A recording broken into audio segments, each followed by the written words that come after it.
봄이 온 것 같습니다. 밖에 날씨도 그렇지만 여러분들의 옷차림에서 봄의 향기가 느껴지는 것 같습니다. 하나님이 또 이렇게 봄을 주시고 새로운 시기를 열어주셔서 또 감사함으로 나아가는 것 같습니다. 우리는 지금 사랑의 성경 레위기를 함께 살펴보고 있죠.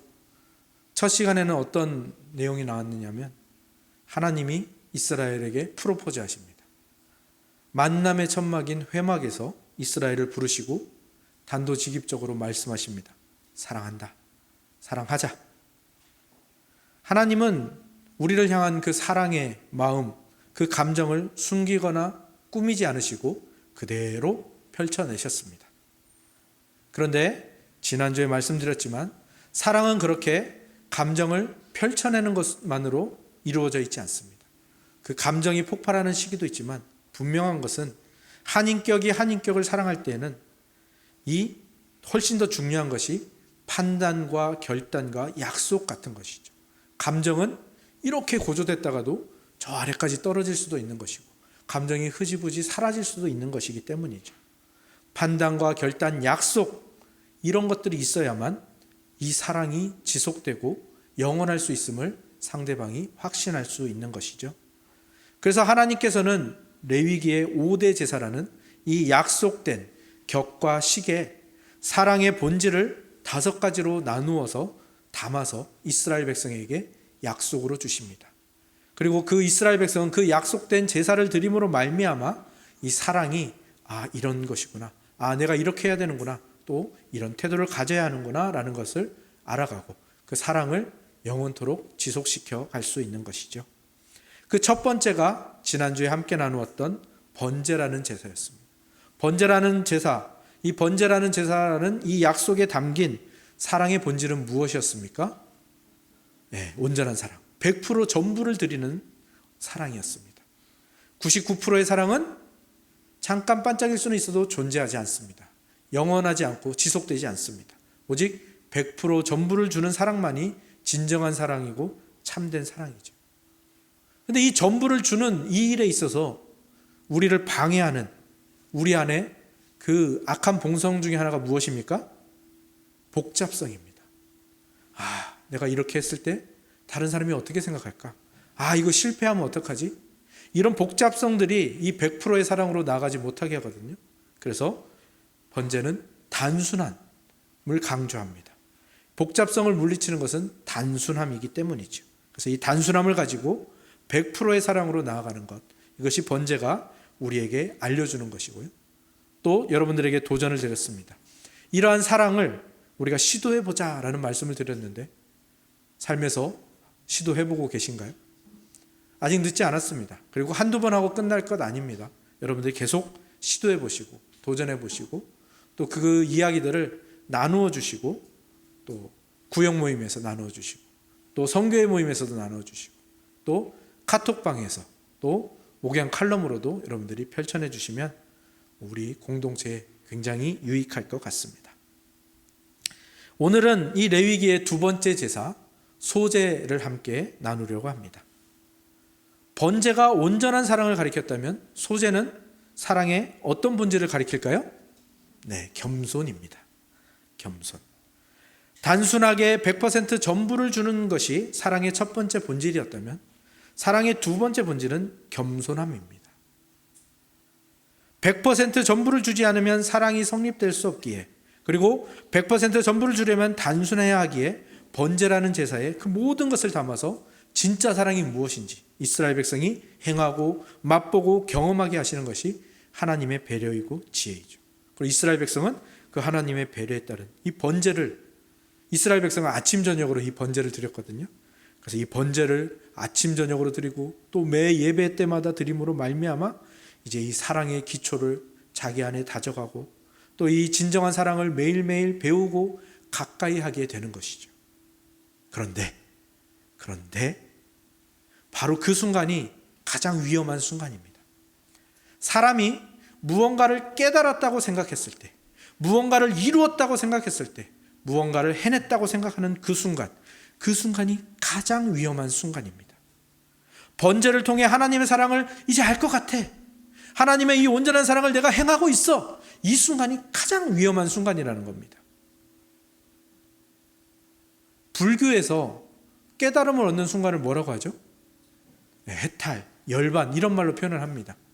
뭐 그게 진짜 있는지는 모르겠지만 뭐 산은 산이고 물은 물이다 뭐 이런 깨달음들의 순간들이 있다고 합니다. 근데 스님들도 알아요. 스님들도 뭘 아냐면 그 순간이 가장 위험하다는 걸 알아요. 모든 것이 완벽하고 모든 것이 해석되어지고 모든 것이 깨달아지는 것 같은 그 순간이 가장 위험하다고 말합니다. 이것이 진리구나. 이것이 깨달음이구나. 이게 내 손에 드디어 쥐어졌구나.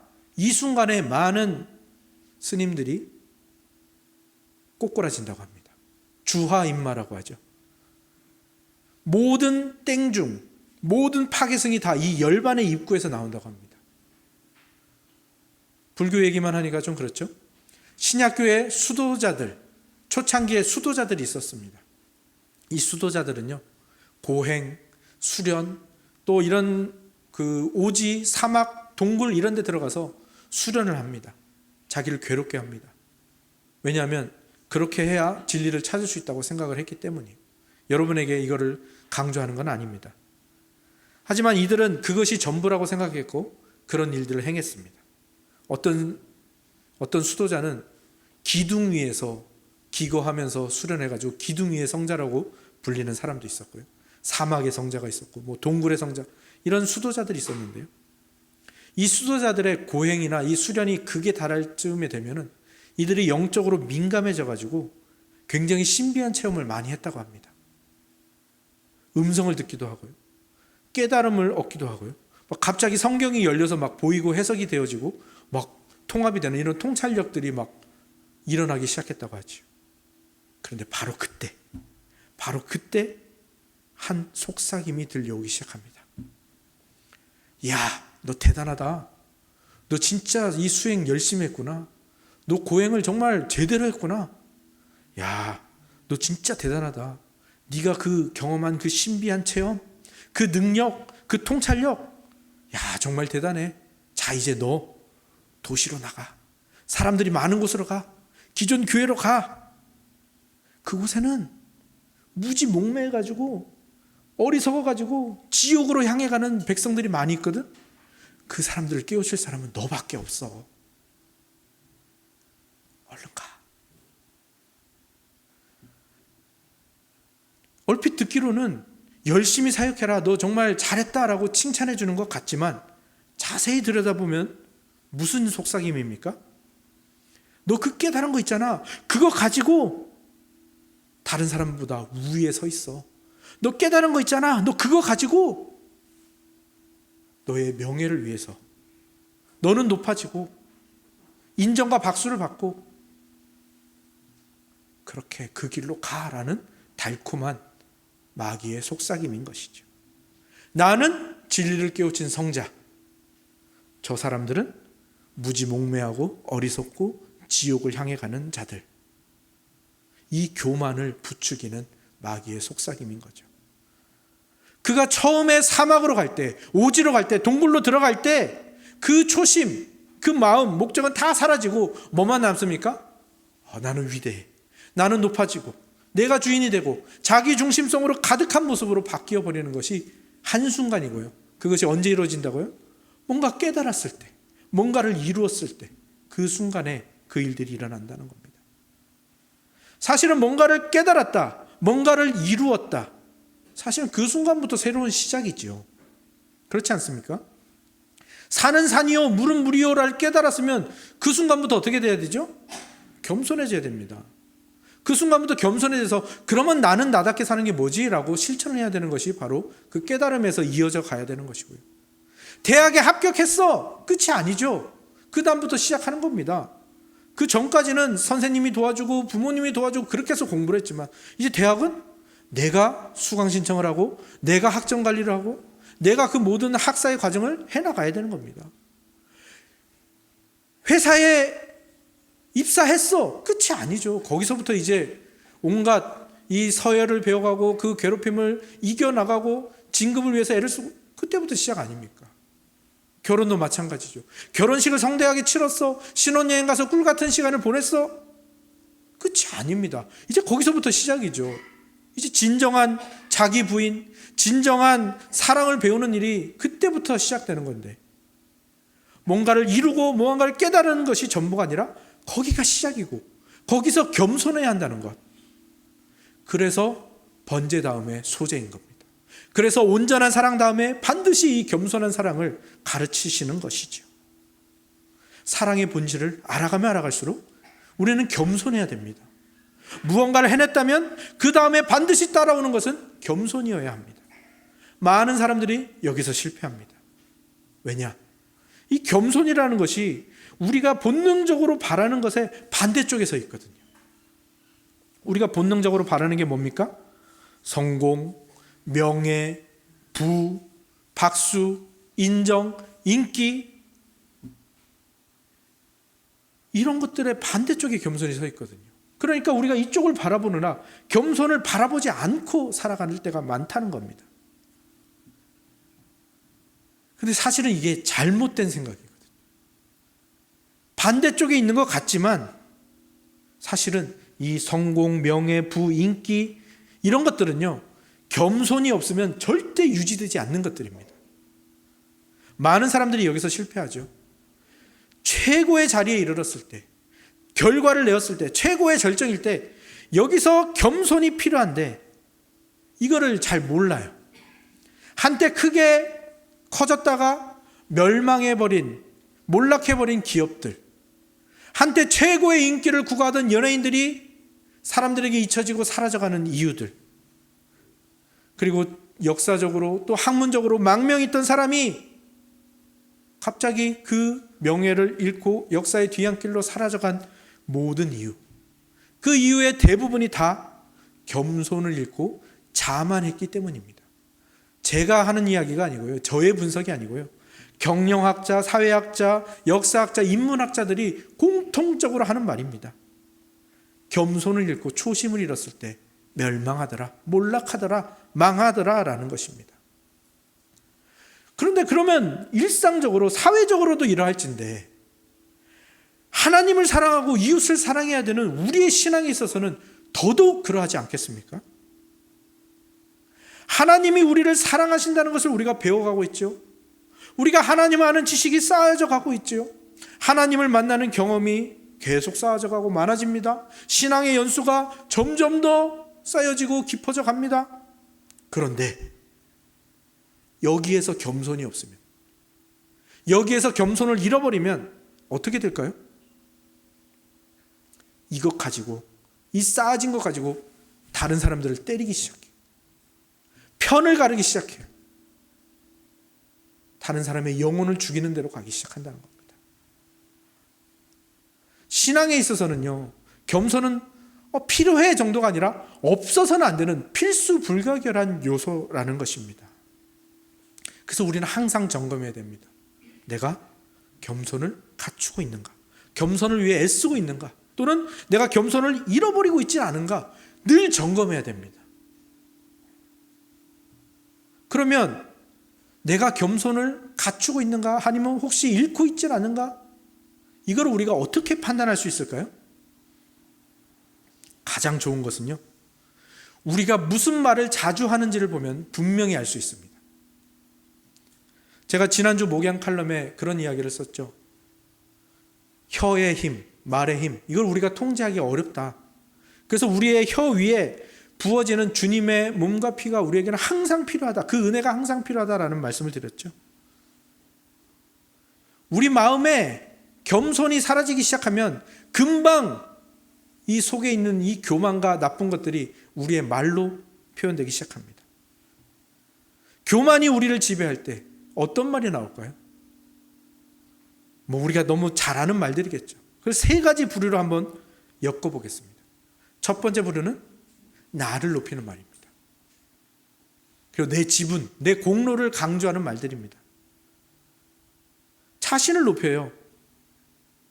교만이 나를 지배하고 겸손이 내 안에서 사라져가면 나를 높이는 말, 그리고 내 몫을 챙기는 말을 많이 합니다. 혹시 여러분에게 그런 말이 많이 나오고 있지 않은지 점검해 보시기 바랍니다. 두 번째 부류의 말은요, 자기를 그렇게 높이려면 뭘 해야 될까요? 네, 누군가를 낮춰야 돼요. 그래서 두 번째 말은 누군가를 낮추는 말이에요. 아, 저 양반 진짜 답답하다. 아, 저 사람 진짜 못마땅하네. 누군가를 답답해하고 누군가를 정죄하는 이 말들, 이거는 우리 마음속에 교만이 지금 자리 잡고 있다는 증거입니다. 우리 안에 겸손이 사라져가고 있다는 증거입니다. 세 번째 부류의 말은 뭘까요? 이 현재 상황에서 남 탓을 하는 말입니다. 아, 저 사람 때문에 그래. 우리 교회가 더 잘 될 수 있는데 저 사람 때문에 그래.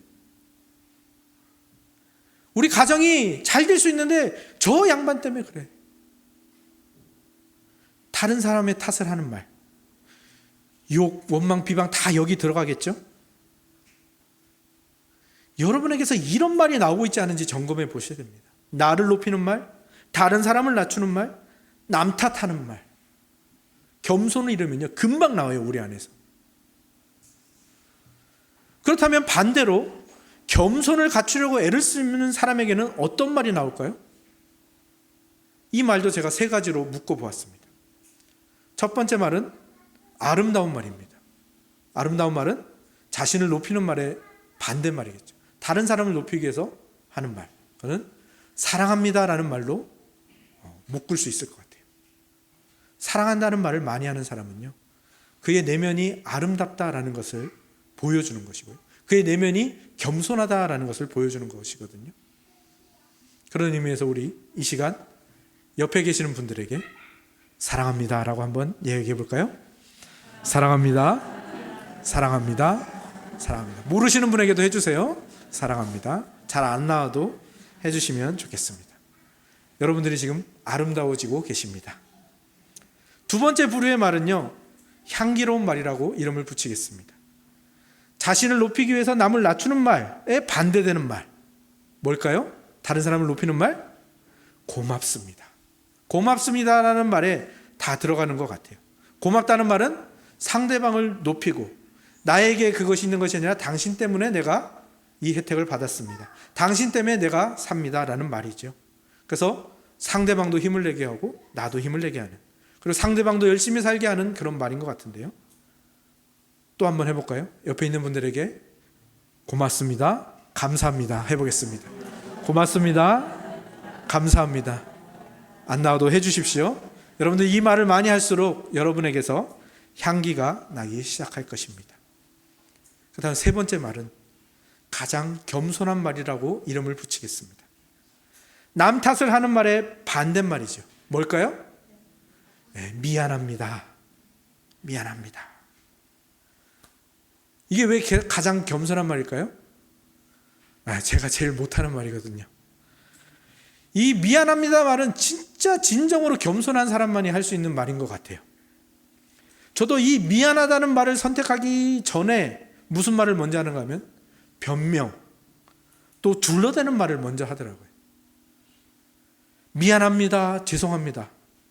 이 말을 하는 게 진짜 저는 어려운 것 같습니다. 특별히 가족들에게 제일 못하는 것 같아요. 아내에게, 자녀들에게. 이 미안하다는 말을 제일 못하는데, 네, 이 설교를 했으니까 도전을 해야겠죠. 네, 여러분들도 이 미안합니다 말은 지금 하지 않겠습니다. 여러분들도 집에 가셔서 또 다른 사람과의 관계에서 혹시 내가 이거 미안한 일이었는데, 이거 내가 잘못한 일이었는데 미안하다고 말하지 못한 거 한번 생각해 보시고요, 집에 가서 또 배우자나 자녀들에게 꼭 해보시기 바랍니다. 사랑합니다, 감사합니다. 이 말은요, 억지로라도 짜내면 할 수 있는 말인 것 같은데, 이 미안하다라는 말은 마음을 통과해야 되고 내 자존심을 굽혀야 되기 때문에 그런지 간단하게 나오지 않는 것 같아요. 그래서 겸손이 필요한 말이고요, 이 미안합니다라는 말을 하면서 겸손이 우리 안에 이렇게 쌓여져 가는 것이죠. 그래서 이 미안하다는 말은요, 가장 겸손하면서 동시에 용기가 필요한 가장 담대한 말이라고 생각을 합니다. 우리가 이제 복음동행 시즌2를 시작할 건데요, 복음동행 교재 안에 보면 복음을 받은 존재가 어떻게 바뀌는가가 나오는데, 팀 켈러 목사님이 하신 말씀인데, 복음을 받은 사람은, 복음은 사람을 겸손하면서도 담대한 존재로 만들어준다고 하거든요. 저는 이 미안합니다라는 말이 그 복음과 이어진다라고 생각을 합니다. 복음을 받은 사람은 미안합니다라는 말을 자주 하는 사람이 되는 것이죠. 겸손하면서도 담대한 존재니까요. 그러니까 여러분들도 이 미안합니다라는 말, 거기에 더해서 고맙습니다, 사랑합니다라는 말을 많이 하시기 바랍니다.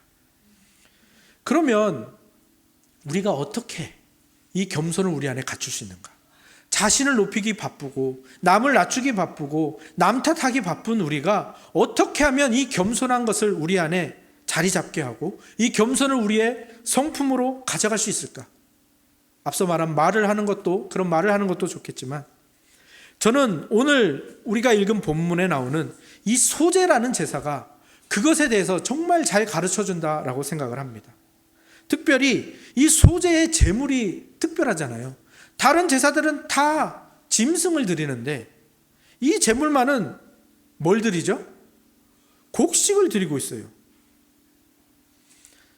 아마 다른 나라의 다른 종교의 어떤 제사도 곡식을 제물로 드리는 제사는 없을 것 같습니다. 그렇다면 분명히 이 제물에 하나님께서 어떤 우리에게 주고자 하시는 메시지가 있지 않을까요? 소제의 제물들, 이 곡식의 가루, 곡식 가루로 만든 무교병, 곡식을 볶은 것들, 이 제물이 우리에게 시사하는 바가 있는 것이죠. 그럼 곡식이라는 것은 무엇입니까? 곡식은 먼저 땅을 경작하고 갈아야 됩니다. 씨를 뿌려야 되죠. 그리고 1년 가까이 농사를 지어서 이제 가을에 추수를 해야 됩니다. 근데 어떻습니까? 농촌에서 일해 보신 분들은 알겠지만 추수가 끝이 아니에요.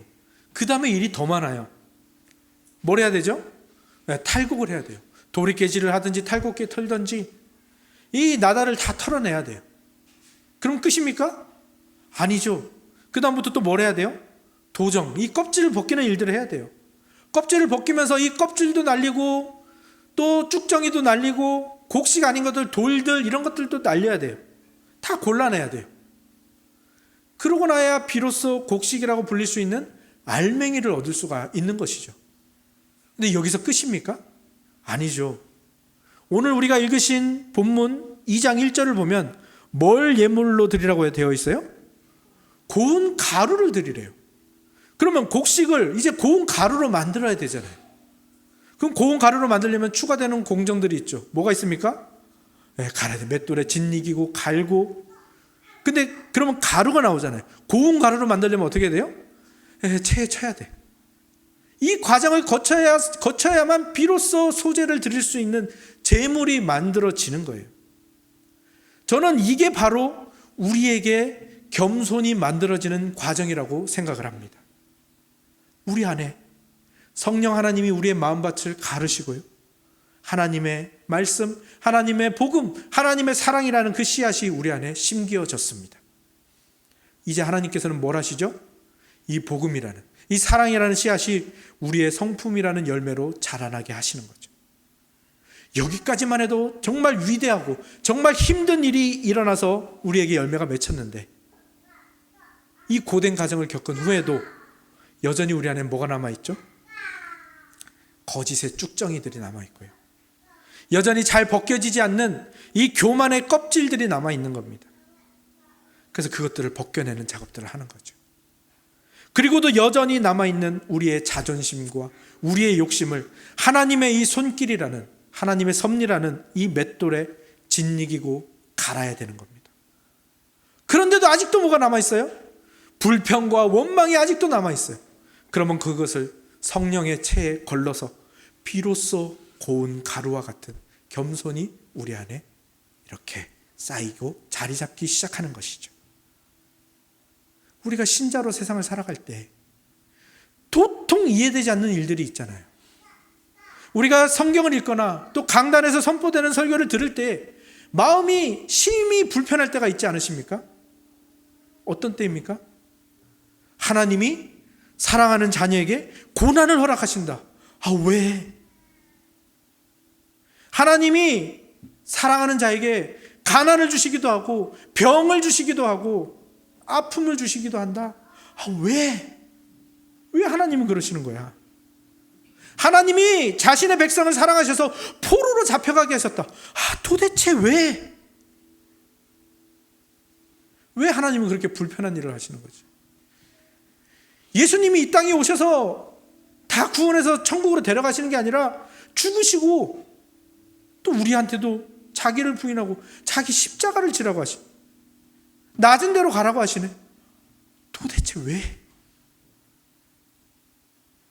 성공하게 하겠다, 부유하게 하겠다, 잘 살게 하겠다, 이런 좋은 말들은 도통 들어본 적이 없는데 맨날 고난, 십자가, 낮아짐, 훈계,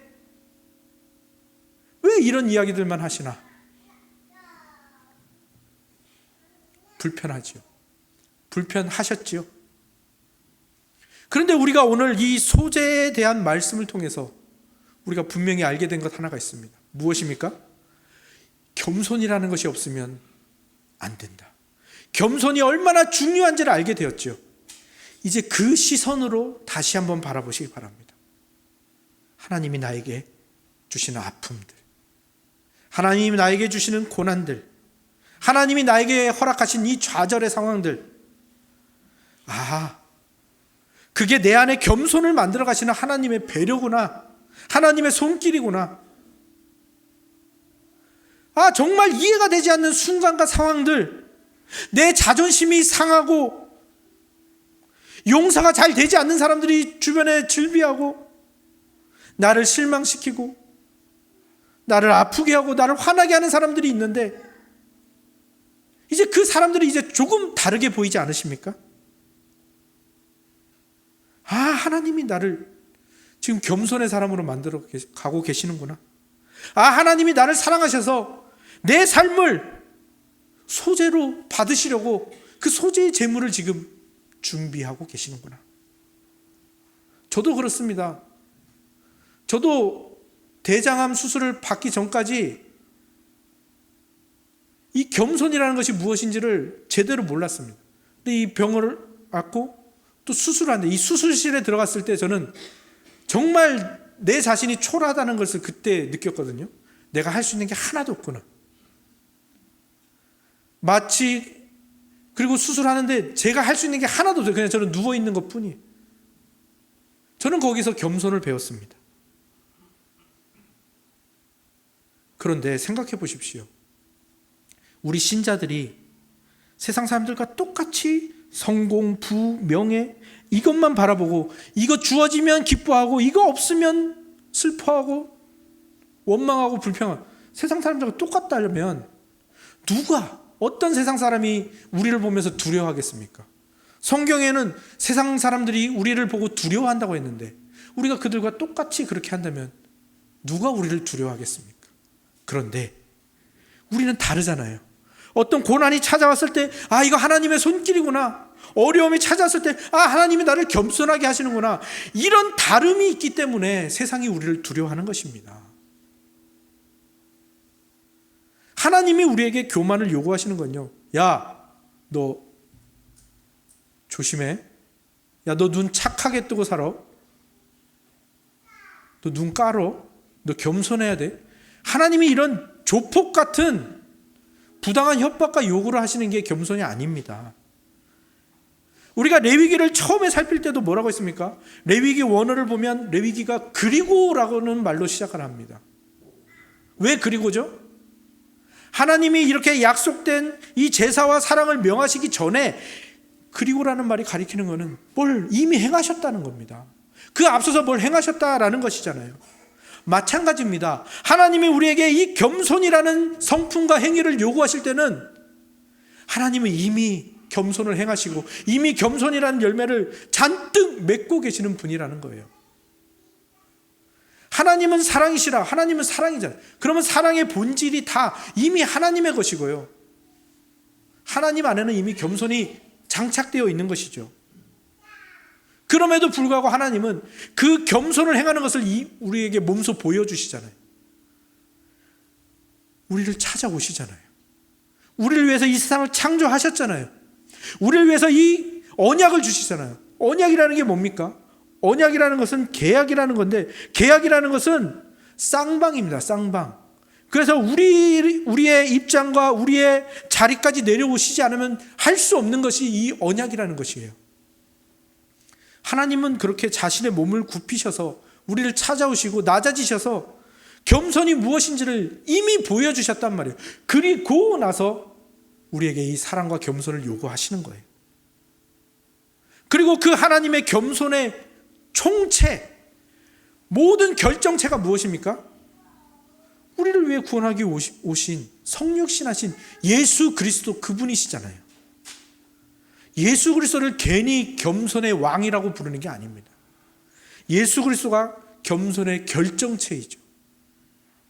우리가 당하는 그 어떤 고난, 그 어떤 괴로움, 그 어떤 좌절, 그 어떤 어려움보다 더 큰 고난과 순환을, 연단을 다 겪으시고, 그리고 그 모든 과정 속에서도 오직 하나님 아버지께 겸손함으로 순종하시는, 그래서 이 겸손이라는 최고의 열매를 가장 크게 맺으신 분, 그래서 그분이 맺으신 그 겸손의 열매 안에서 우리가 새 생명을 얻었고, 그분이 이루신 그 겸손 때문에 우리가 이렇게 회복되어 오늘 여기 예배자로 서 있는 것 아닙니까? 그러니까 그리고 라는 말로 우리에게 이 겸손을 요구하실 수 있는 것이지요. 그리고 그 배려가 어디까지 이어집니까? 이제 우리 신약의 백성들은 이 소재를 드리지 않는데요. 그럼 우리는 어디서 또 이 겸손을 배울 수 있을까요? 신약의 성찬이 바로 그것을 이어가고 있지 않습니까? 우리가 성찬을 나눌 때 잔이 있고 떡이 있습니다. 이 떡 뭘로 만듭니까? 곡식의 가루. 우리가 성찬을 통해서 나누는 그 떡이 소재를 이어가고 있는 거예요. 소재를 통해서 겸손을 가르치고 있는 그 하나님의 마음을 이어가고 있는 거죠. 더군다나 이 떡은 뭘 상징합니까? 예수 그리스도께서 그렇게 자기의 몸, 자기의 전부를 우리에게 내어주셨고, 그의 몸이 찢기고 짓이기고 가루가 되도록 그 고난과 죽음을 다 당하신 것 아닙니까? 그분의 겸손한 그 내어주심, 그 찢기심이 있었기에 우리가 지금 나음을 입고 우리가 지금 이 생명을 누리고 있는 것 아닙니까? 그래서 우리는 그것을 기념하는 이 성찬의 떡을 대할 때마다 나도 예수님처럼 겸손하게 나의 몸을 찢고, 나도 예수님처럼 겸손하게 나의 자존심을 가루로 내고, 나도 예수님처럼 나의 전부를 내어주어 우리 공동체 또 다른 사람의 생명이 되어야 되겠다라는 그 고백을 함께 올려드리는 것이죠. 여러분, 우리 예수님 그리고 그분이 이루신 겸손, 그분의 그 힘 빼심을 기억하시기 바랍니다. 겸손은요, 힘을 빼는 삶입니다. 훌륭한 공예가들은요, 그 중요한 작품을 조각할 때 절대 날이 잘 드는 칼을 사용하지 않는다고 합니다. 날이 무뎌지고 오랫동안 썼던 그 잘 들지 않는 칼을 즐겨 사용한다고 합니다. 왜? 너무 잘 드는 칼은 이 걸작을 만드는 데 방해가 된다는 거죠. 그림에도 그런 기법이 있어요. 그림을 그릴 때 자기가 처음에 설정한 색 중에 한 가지를 일부러 빼는 거예요. 마지막에 그 붓을 들지 않고 놓는 거예요. 내려놓는 거예요. 근데 그 기법으로 완성한 그림이 오히려 그 색을 하나 더 추가했던 것보다 훨씬 더 좋아 보인다는 거예요. 많은 사람들이 좋아하는 그림이 된다는 것이죠. 스포츠도 마찬가지 아닙니까? 권투 선수들, 초보들만 이렇게 힘이, 온몸에 힘이 다 들어가 있어요. 이 고수들은 힘 빼고 그냥 툭툭 칩니다. 제가 좋아하는 야구도요, 힘을 빼는 게 관건이에요. 야구 실력이 느는 거는 이 힘을 빼느냐 못 빼느냐에 달려 있고요, 모든 스포츠의 고급 기술, 상위 기술은요, 다 힘을 빼는 데 있습니다. 그럼 왜 우리에게도 힘을 빼는 게 중요하냐? 이 교만이라는 놈이 우리가 가진 가장 크고 강한 힘이기 때문이에요. 그래서 힘을 빼는 게 가장 중요합니다. 교만이 가장 큰 힘인데요, 사람을 살리는 일, 사랑하는 일을 다 막아버리거든요. 근데 겸손은 힘이 아니에요. 자꾸 연약함이거든요. 내어줌이거든요. 그런데 그렇기 때문에 이 가장 강력한 사랑을 담을 수가 있어요. 하나님의 사랑을 담을 수가 있고요. 복음을 담을 수가 있어요. 회복과 평강과 생명을 담을 수 있는 게 바로 이 겸손입니다. 오늘 본문을 다시 한번 보시면요. 소재의 재물에 절대 넣어서는 안 되는 두 가지가 있습니다. 그게 무엇일까요? 첫 번째는 꿀, 두 번째는 누룩입니다. 왜 이것을 넣지 말아야 했냐? 이 두 가지는 강한 힘을 상징하거든요. 꿀은 쾌락과 함께 강한 맛을 내는 그 강한 힘을 상징합니다. 누룩은요, 낡고 부패한 것도 상징하지만 이 반죽을 부풀어 오르게 하는 강한 힘을 상징하는 겁니다. 그래서 소재에서 빼는 거예요. 왜? 꿀이 들어갔을 때 이 소재가 제물이 되기 전까지의 그 모든 그 고난의 순간들을 다 잊어버리게 만드는 강한 맛이 나게 되고요. 또 이 겸손한 고운 가루를 만들었는데 누룩이 들어가면은 그것을 부풀어 오르게 할 뿐만 아니라 결국 그 모든 곡식을, 그 고운 가루를, 그 반죽을 상하게 만들기 때문이죠. 그래서 교만의 결과들인 것이죠. 교만이 추구하는 것이고, 그것들을 소재의 제물에서 제거하듯이 우리의 삶에서 제거해야 합니다. 우리가 이런 강한 힘을 추구할 때 우리 공동체는 그 순전함을 잃어가고요. 우리 공동체는 그 겸손함과 생명을 잃어가게 되는 것입니다. 반면에 소재에 꼭 넣어야 하는 것 세 가지가 있습니다. 무엇이죠? 소금, 기름, 유향. 소금은 뭘 상징할까요? 잘 아시죠? 무언가를 보존할 때 필요한 게 소금입니다. 회복과 보존을 상징하는 거예요. 겸손의 효과입니다. 겸손은요, 다른 사람을 회복하게 하고요, 우리 공동체를 보존하는 역할을 합니다. 유향은 뭘 상징하느냐? 평안을 상징합니다. 유향은요, 이 평안함은 무엇입니까? 우리가 이어져 있다는 거예요. 우리가 하나라는 거예요. 샬롬이라고 하죠.